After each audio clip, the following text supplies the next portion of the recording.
UDF സർക്കാരിന്റെ കാലത്ത് ലഹരി കേസുകൾ ലാഘവത്തോടെയാണ് കൈകാര്യം ചെയ്തിരുന്നതെന്ന് വ്യക്തമാക്കുന്നതാണ് നടൻ ഷൈൻ ടോം ചാക്കോ പ്രതിയായ ലഹരി കേസ്. കേസിൽ സർക്കാരിന്റെ വീഴ്ചകൾ സംഭവിച്ചതായാണ് കോടതിയുടെ കണ്ടെത്തൽ. UDF സർക്കാരിന്റെ കാലത്ത് ലഹരി കേസുകൾ പോലീസ് ലാഘവത്തോടെയാണ് കൈകാര്യം ചെയ്തിരുന്നതെന്ന് തെളിയിക്കുന്നതാണ് ഷൈൻ ടോം ചാക്കോ പ്രതിയായ കേസിലെ വീഴ്ചകൾ. പ്രതികളെ വെറുതെ വിട്ടുകൊണ്ട് കോടതി നടത്തിയ വിമർശനം UDFനെ രാഷ്ട്രീയമായി പ്രതിരോധത്തിലാക്കുന്നു.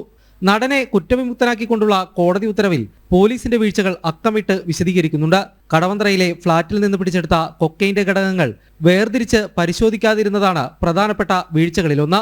കൊക്കൈൻ ഹൈഡ്രോക്ലോറൈഡാണ് പിടിച്ചെടുത്തത്.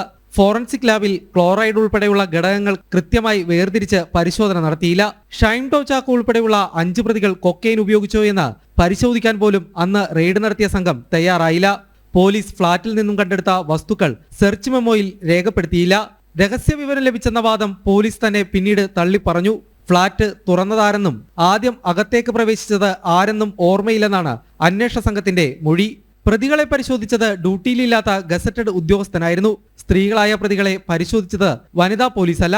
7 ഗ്രാം കൊക്കൈൻ പിടിച്ചെടുത്തതായാണ് പോലീസ് റെക്കോർഡിലുള്ളത്. എന്നാൽ ഇത് പിടിച്ചെടുത്തത് പ്രതികളിൽ നിന്നാണെന്ന് തെളിയിക്കുന്ന കാര്യത്തിൽ പോലീസ് പൂർണ്ണമായും പരാജയപ്പെട്ടെന്നാണ് കോടതിയുടെ കണ്ടെത്തൽ. 2015 ജനുവരി 31 കേസിനാസ്പദമായ റെയ്ഡ് നടന്നത്. റെയ്ഡും തുടർ നടപടികളും ലാഘവത്തോടെയാണ് പോലീസ് കൈകാര്യം ചെയ്തതെന്ന് കോടതി ഉത്തരവിൽ നിന്നും വ്യക്തമായിരുന്നു. ജനം, കൊച്ചി.